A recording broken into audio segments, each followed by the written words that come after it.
ដៃប៉ះដីចិត្តប៉ះចិត្តស្នូចាក់និងភាពឯកាកែវជាស្រីក្រមុំម្នាក់ដែលមានទឹកមុខស្រគត់ស្រគំនាងមានវ័យ25ឆ្នាំដៃទាំងគូរបស់នាងរមែងប្រឡាក់ប្រលោះទៅដោយដៃឥដ្ឋពណ៌ក្រហមឆ្អៅហើយក្លិននៃដីលាយទឹកតែងតែជាប់នឹងចុងច្រមុះនាងជានិច្ចនៅក្នុងភូមិទូចមួយឈ្មោះដីក្រហមដែលលាក់ខ្លួននៅចន្លោះចំការដូងនិងព្រៃល្បោះ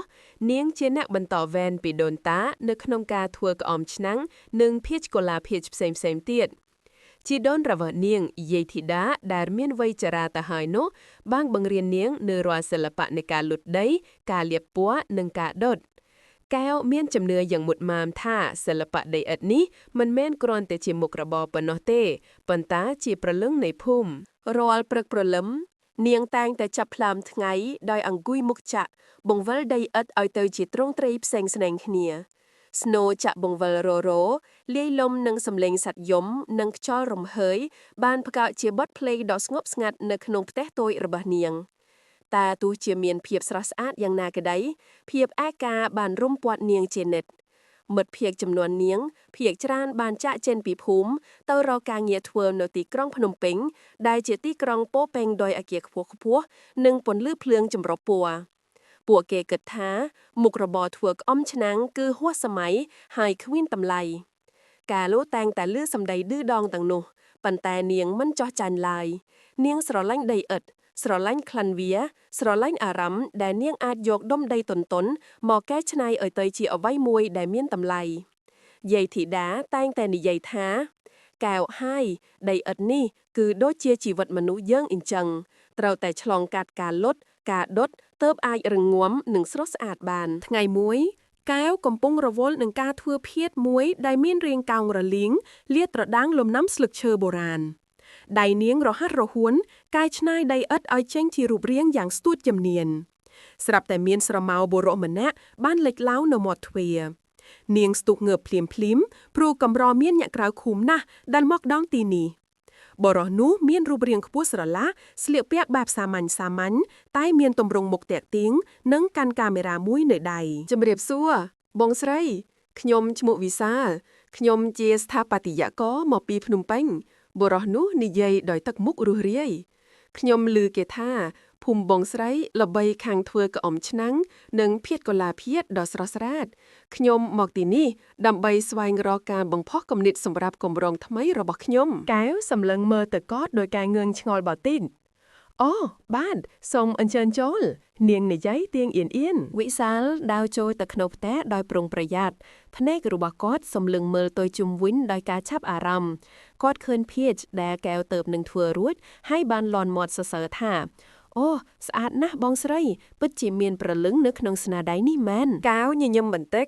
ភាពឯកោរបស់នាងហាក់ដូចជាត្រូវបានរំលាយដោយវត្តមានរបស់បុរសម្នាក់នេះវិសាលជាបុរសទីក្រុងដែលបានមកដល់ភូមិដីក្រហម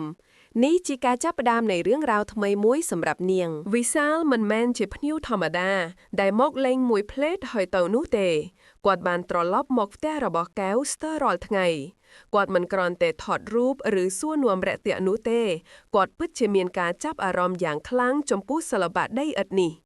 គាត់អង្គុយស្ងៀមចាប់អារម្មណ៍មើលកែវលុតដីបង្វិលចាក់និងតុបតែងលម្អភាជនេះមួយ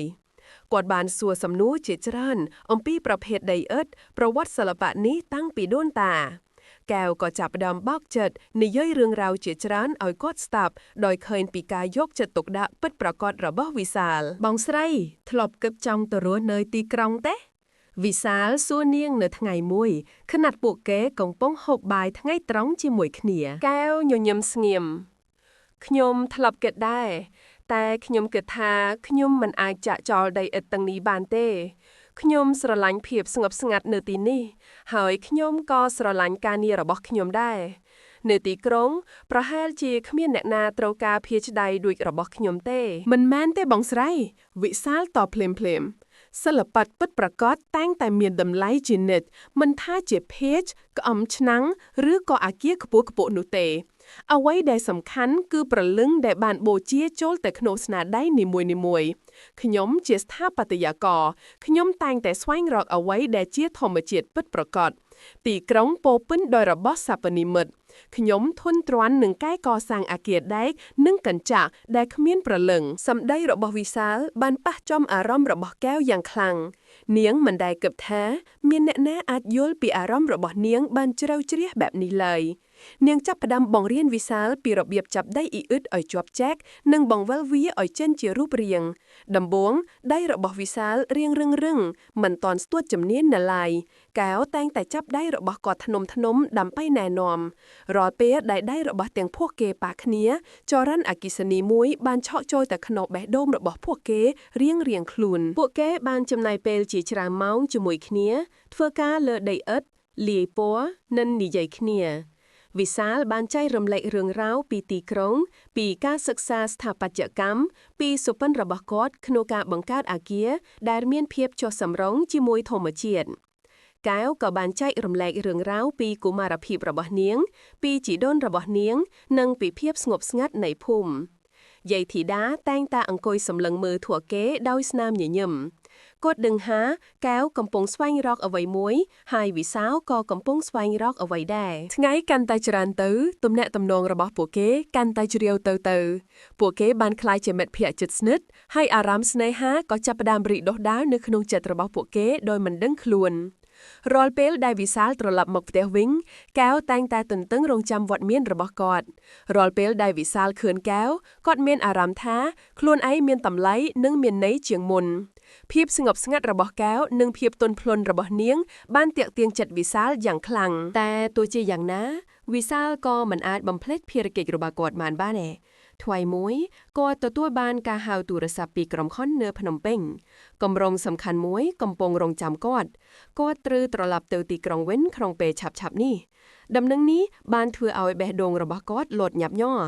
តើគាត់នឹងចាក់ចែនពីកៅនិងភូមិដីក្រហមនេះដោយរបៀបណាចំពុកទី3ពណ៌ដីឥដ្ឋនិងពណ៌ចិនដំណឹងដែលថាវិសាលត្រូវត្រឡប់ទៅភ្នំពេញវិញបានធ្វើឲ្យកែវឈឺចាប់យ៉ាងខ្លាំង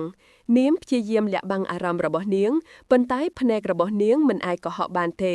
ភាពឯកោដែលធឿករុំព័ទ្ធនាងកាលពីមុនហាក់ដូចជាកំពុងត្រឡប់មករុំព័ទ្ធនាងសាជាថ្មីបងស្រីខ្ញុំពិតជាមិនចង់ទៅណាវិសាលនិយាយដោយទឹកមុខក្រៀមក្រំតែខ្ញុំមានកាតព្វកិច្ចដែលត្រូវបំពេញកែវគ្រាន់តែងក់ក្បាលខ្ញុំយល់ហើយបងខ្ញុំដឹងថាជីវិតទីក្រុងនិងជីវិតភូមិខុសគ្នាឆ្ងាយណាស់មុននឹងឆ្ងំទៅបងស្រីអាចជួយខ្ញុំធ្វើភាឈ្មោះបានទេវិសាលសួរនាងខ្ញុំចង់បានភាឈ្មោះដែលជានិមិត្តរូបនៃការចាប់ផ្ដើមថ្មីវាអាចជាភាជដែលលាយបញ្ចូលគ្នានៅភាពបុរាណនិងសម័យទំនើបកែវញញឹមតិចបានតាបងខ្ញុំនឹងធ្វើឲ្យបងពួកគេចាប់ផ្ដើមធ្វើភាជនោះជាមួយគ្នាលើកនេះពួកគេមិនត្រឹមតែយកចិត្តទុកដាក់លើបច្ចេកទេសប៉ុណ្ណោះទេថែមទាំងបានបញ្ចេញអារម្មណ៍យ៉ាងអូសទៅក្នុងស្នាដៃនោះទៀតផងកៅបានបង្រៀនវិសាលពីរបៀបលាបពណ៌ដែលកើតចេញពីវត្ថុធាតុធម្មជាតិវិសាលបានបង្ហាញពីការរចនារូបរាងធាតុដែលប្លែកពីធម្មតាដោយលាយបញ្ចូលគ្នានូវលំនាំបុរាណរបស់ខ្មែរជាមួយនឹងភាពសាមញ្ញបែបសម័យទំនើបដៃរបស់ពួកគេបានប៉ះគ្នាម្ដងហើយម្ដងទៀតតែលើកនេះវាជាការប៉ះដែលពោពេញទៅដោយភាពអាឡោះអាល័យនិងក្តីស្រឡាញ់ខណៈពេលដែលពួកគេកំពុងតែលាបពណ៌ភាជនោះវិសាលបានងាកមកសម្លឹងមើលកែវខ្ញុំពិតជាស្រឡាញ់បងណាស់សម្ដីរបស់វិសាលបានធ្វើឲ្យកែវភ្ញាក់ផ្អើលទឹកភ្នែករបស់នាងបានហូរដែលមិនដឹងខ្លួនវិសាលខ្ញុំក៏ស្រឡាញ់បងដែរតែបងត្រូវទៅហើយខ្ញុំខ្លាចបងទៅហើយបាត់ជារៀងរហូតវិសាលចាប់ដៃរបស់កែវជាប់អត់ទេកែវខ្ញុំមិនបាត់បង់បងឡើយបងបានបង្រៀនខ្ញុំពីតម្លៃនៃភាពពិតប្រាកដពីសម្លោះនៃសិល្បៈដែលកើតចេញពីចិត្តនិងពីភាពស្ងប់ស្ងាត់ដែលខ្ញុំមិនធ្លាប់រកឃើញនៅទីក្រុងខ្ញុំបានរកឃើញប្រលឹងរបស់ខ្ញុំនៅទីនេះជាមួយបងតែបងត្រូវតែត្រឡប់ទៅបំពេញការងាររបស់បងកែវនិយាយដោយសំឡេងអួលដើមកខ្ញុំដឹងវិសាលតបខ្ញុំនឹងត្រឡប់ទៅភ្នំពេញវិញតែមិនមែនដើម្បីបំភ្លេចបងនោះទេ ខ្ញុំនឹងត្រឡប់ទៅវិញដើម្បីផ្លាស់ប្ដូរជីវិតរបស់ខ្ញុំនឹងស្វែងរកវិធីដើម្បីរួមបំភ្លេចសិល្បៈបុរាណរបស់បងទៅក្នុងគម្រោងស្ថាបត្យកម្មរបស់ខ្ញុំមានគំនិតមួយខ្ញុំចង់រចនានិងសាងសង់មជ្ឈមណ្ឌលវប្បធម៌មួយនៅទីនេះនៅក្នុងភូមិដីក្រហមនេះដើម្បីជួយលើកកម្ពស់សិល្បៈបុរាណរបស់យើងខ្ញុំចង់ឲ្យពិភពលោកបានស្គាល់ពីតម្លៃនៃដីឥដ្ឋរបស់យើងពីសម្រស់នៃស្នាដៃរបស់បងកែវសម្លឹងមើលវិសាលដោយភាពភ្ញាក់ផ្អើលបងពិតជាគិតអញ្ចឹងមែនហើយកែវខ្ញុំចង់ឲ្យបងក្លាយជាដៃគូរបស់ខ្ញុំទាំងការងារនិងជីវិតបងនឹងក្លាយជាអ្នកជំនាញផ្នែកកុលាភិប្រចាំមជ្ឈមណ្ឌលនេះហើយខ្ញុំនឹងរងចាំបងខ្ញុំនឹងត្រឡប់មកវិញវិសាលបានដកក្រវ៉ាត់កមួយដែលគាត់ធ្វើពីឈើដោយផ្ទាល់ដៃចេញពីហៅប៉ាបវាជារូបសត្វស្លាបមួយដែលចម្លាក់យ៉ាងល្អិតល្អន់នេះសម្រាប់បងវាតំណាងឲ្យសេរីភាពក្តីសង្ឃឹមនិងការវិលត្រឡប់កែវទទួលយកក្រវ៉ាត់ឈើនោះដោយទឹកភ្នែកហូររលីងលើកនេះទឹកភ្នែកមិនមែនជាទឹកភ្នែកនៃភាពសោកសៅឡើយតែជាទឹកភ្នែកនៃក្តីសង្ឃឹមនិងក្តីស្រឡាញ់វិសាលបានចាក់ចេញពីភូមិដីក្រហមនៅថ្ងៃបន្ទាប់ការលាគ្នារបស់ពួកគេពោរពេញទៅដោយអារម្មណ៍លាយលំគ្នាភាពសោកសៅនៃការបែកគ្នានិងក្តីសង្ឃឹមសម្រាប់អនាគតកែវឈរមើលរថយន្តរបស់វិសាលរហូតបាត់ពីភ្នែកនៅក្នុងដៃរបស់នាងកាន់ក្រវ៉ាត់ឈើរូបសត្វស្លាបដែលវិសាលបានឲ្យនាងជីវិតរបស់កែវនៅតែបន្តនាងនៅតែបន្តធ្វើក្អមឆ្នាំងនិងភាជកលាលភាជរបស់នាងតែលើកនេះនាងមានកម្លាំងចិត្តនិងក្តីសង្ឃឹមថ្មីនាងឡើងមានអារម្មណ៍ឯកាទៀតហើយភាជដែលនាងនិងវិសាលបានធ្វើជាមួយគ្នាត្រូវបានដុតរួចរាល់ហើយវាជាភាជមួយដែលមានរូបរាងប្លែកនិងស្រស់ស្អាតវាជានិមិត្តរូបនៃក្តីសង្ឃឹមនៃក្តីស្រឡាញ់និងនៃអនាគតដែលពួកគេនឹងកសាងជាមួយគ្នាកែវបានដាក់ភាជនោះនៅលើធ្នើដែលនាងអាចមើលឃើញរាល់ថ្ងៃរៀងរាល់សប្តាហ៍វិសាលតែងតែទូរស័ព្ទមកនាងគាត់បានប្រាប់នាងអំពីគម្រោងរបស់គាត់អំពីការសិក្សាស្រាវជ្រាវរបស់គាត់ក្នុងការបង្កើតមជ្ឈមណ្ឌលវប្បធម៌គាត់បានប្រាប់នាងថាគាត់បានដាក់ពាក្យស្នើសុំគម្រោងនោះហើយកំពុងរងចាំការអនុម័តកែវតែងតែស្ដាប់គាត់ដោយក្តីរំភើបនាងក៏បានប្រាប់គាត់អំពីការងាររបស់នាងអំពីជីវិតនៅភូមិអំពីយាយធីតា6 ខែក្រោយមកវិសាលបានត្រឡប់មកភូមិដីក្រហមវិញលើកនេះគាត់មិនមែនមកតាំងម្នាក់ឯងនោះទេគាត់បានមកជាមួយនឹងក្រុមការងាររបស់គាត់ហើយក៏បាននាំដំណឹងល្អមកជាមួយផងដែរគម្រោងសាងសង់មជ្ឈមណ្ឌលវប្បធម៌ត្រូវបានអនុម័តហើយកែវនិងវិសាលបានរត់ទៅអបគ្នាទឹកភ្នែកនៃភាពរីករាយបានហូរចេញពីភ្នែករបស់ពួកគេខ្ញុំបានត្រឡប់មកវិញហើយកែវខ្ញុំនឹងមិនចាក់ចេញពីបងទៀតទេវិសាលនិយាយខ្សឹបគម្រោងមជ្ឈមណ្ឌលវប្បធម៌បានចាប់ផ្ដើមវិសាលបានប្រើប្រាស់ចំណេះដឹងផ្នែកស្ថាបត្យកម្មរបស់គាត់ដើម្បីរចនាអគារមួយដែលបង្កើតគ្នាលើរចនាថតទំនើបជាមួយនឹងលំនាំខ្មែរបុរាណនិងវត្ថុធាតុដើមធម្មជាតិកែវបានក្លាយជាអ្នកដឹកនាំផ្នែកកុលាភាជដោយបង្រៀនយុវជននៅក្នុងភូមិឲ្យចេះធ្វើក្អមឆ្នាំងនិងភាជយាយធីតាមានក្តីរំភើបជាខ្លាំងដោយឃើញក្តីសុបិនរបស់ចៅស្រីคล้ายជាការពិតពីមួយថ្ងៃទៅមួយថ្ងៃក្តីស្រឡាញ់របស់កែវនិងវិសាលកាន់តែរីកចម្រើន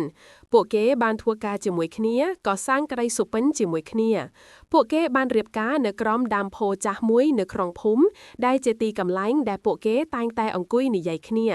ពិធីមង្គលការរបស់ពួកគេគឺសាមញ្ញតែពោរពេញទៅដោយភាពកក់កៅនិងក្តីស្រឡាញ់មជ្ឈមណ្ឌលវប្បធម៌បានបើកទ្វារភ្ញៀវទេសចរជាតិនិងអន្តរជាតិជាច្រើនបានមកទស្សនានិងរៀនសូត្រអំពីសិល្បៈដីឥដ្ឋរបស់ភូមិដីក្រហមភាជដែលកែវនិងវិសាលបានធ្វើជាមួយគ្នាត្រូវបានដាក់តាំងនៅកន្លែងកិត្តិយសជានិមិត្តរូបនៃក្តីស្រឡាញ់និងក្តីសង្ឃឹមរបស់ពួកគេកែវលែងជាស្រីក្រមុំឯកែវដែលអង្គុយបង្វិលចាក់នៅក្បែរផ្ទះទៀតហើយនាងបានក្លាយជាស្ត្រីម្នាក់ដែលមានទំនុកចិត្តមានក្តីស្រឡាញ់និងជាអ្នកថែរក្សាបេតិកភណ្ឌវប្បធម៌ដ៏មានតម្លៃវិសាលក៏បានរកឃើញអត្ថន័យពិតនៃជីវិតរបស់គាត់នៅក្បែរដីឥដ្ឋធម្មជាតិនិងកែវពួកគេបានបន្តជីវិតជាមួយគ្នាដោយឆ្លងកាត់រាល់ឧបសគ្គទាំងអស់រឿងរ៉ាវរបស់ពួកគេគឺជារឿងរ៉ាវនៃដីឥដ្ឋដែលត្រូវបានលុតលាបពណ៌ដុតនិងคล้ายទៅជាស្នាដៃដ៏ស្រស់ស្អាតនិងមានតម្លៃ វាជារឿងរ៉ាវដែលបង្ហាញថាស្នេហាអាចរកឃើញនៅកន្លែងដែលមិននឹកស្មានដល់ហើយថាអ្វីៗដែលត្រូវបានបង្កើតឡើងដោយចិត្តតែងតែមានអត្ថន័យជានិច្ចដូចជាភាជន៍ដែលកើតចេញពីដៃកែវនិងបេះដូងវិសាលដូច្នោះដែរ